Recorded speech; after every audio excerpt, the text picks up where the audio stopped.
Okay, so you know how sometimes, like, even after a president or, an administration is out of office, stuff keeps, like, coming out. And it's like, Yeah. wow, like, we're still learning new things about what was going on. Absolutely. So that's kind of what we're looking at today. This whole thing stemmed from a Politico report, but we're actually looking at a YouTube video by The Ring of Fire that kind of unpacks it a little bit. Yeah. And it is a very interesting situation. And I, for one, was like, wait, what? Um, yeah, so the first thing that jumped out at me was the main claim of the video, which is that staffers for Theresa May and Boris Johnson, the UK prime ministers, were crying with laughter Wow. during phone calls with Donald Trump. I mean, that's a pretty strong image right there. Yes, very much so. So that's kind of what we're going to be diving into today, this whole idea of like what was happening on these calls between 2017 and early 2021 Right. that would cause that kind of reaction. And what are the bigger implications of that? Yeah. So the YouTube video is saying that basically these staffers were laughing at Trump's painful stupidity and his inability to talk about anything of substance. Okay, so right away, we're dealing with some pretty strong opinions here. Oh, yeah. But like, how do we even know what was said on these calls? Right. Well, so apparently these were like secure phone calls, but because of UK protocols, the prime minister's staffers were actually present for these calls. Oh, so they could hear everything. Yeah, they heard the whole thing. Gotcha. And that's actually how this information eventually made it to Politico and The Independent originally. Okay, that makes sense. Yeah. So it wasn't like secondhand accounts. These people were actually there. So according to this YouTube video, one of the things that was so funny was just the way that Trump talked. Yeah. They're saying that he would like agree to an agenda for the call beforehand. Like we're going to talk about this and this. And then as soon as the call started, he would just completely ditch the agenda. Yeah, go off on tangents. Totally. Yeah. Like, so the UK leaders would be calling to talk about trade or Israel or whatever.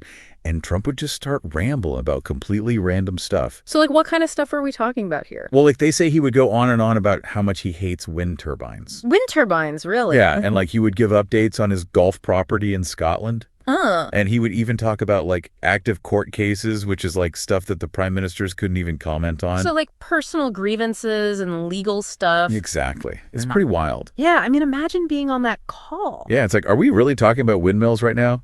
There's a quote in the video from a former British official who supposedly said, "They were never what you wanted them to be about, bro. If you were calling about trade or Israel or something, it would always go off beam." Oh, yeah, that's a good one. So the YouTube video actually gives this like kind of funny example of how a call would go. Oh, yeah. Like the UK leaders are trying to talk about serious stuff like trade deals or the situation with Israel and Palestine. And Trump's just like, but have you seen these windmills? They're huge. And my golf course is doing great. It's pretty funny to imagine. Yeah, that's But what the YouTube video isn't just saying this was funny. They're saying it was like a sign of something serious.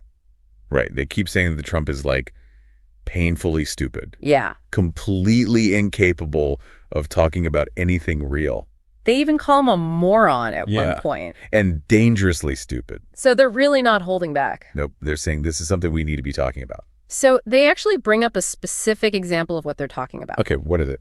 It was this rally that Trump had in Las Vegas at the Circa Hotel. Okay.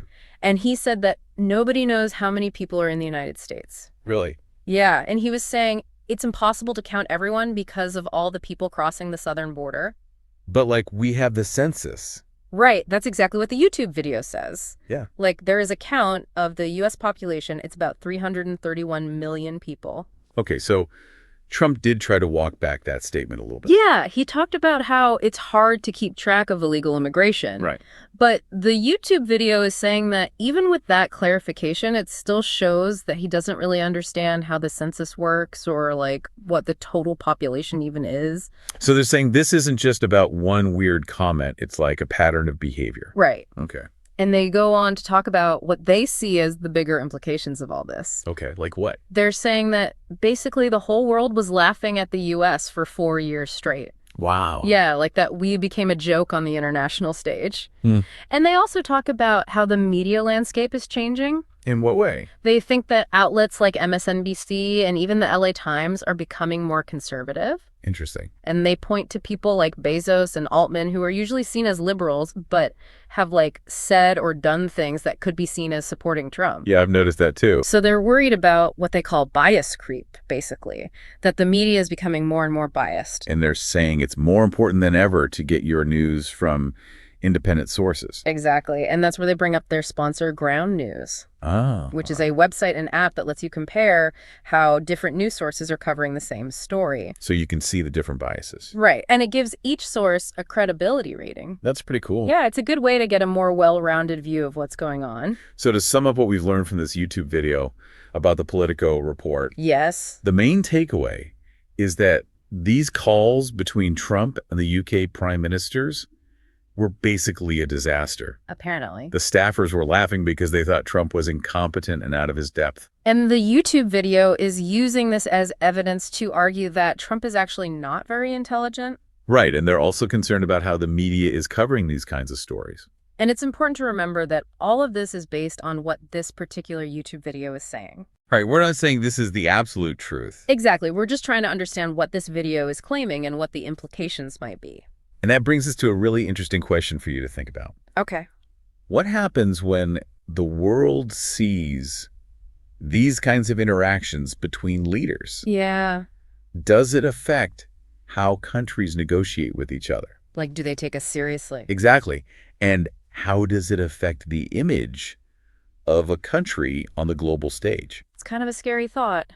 It is. And in a world where it's so hard to know what to believe, how do you decide which sources to trust? Yeah, how do you figure out what's real? And what does it mean when world leaders are being laughed at because they seem clueless? That's a lot to think about. It is. Well, thanks for diving into this with me today. Of course, it was a fascinating conversation. And thanks to everyone for listening. We'll see you next time.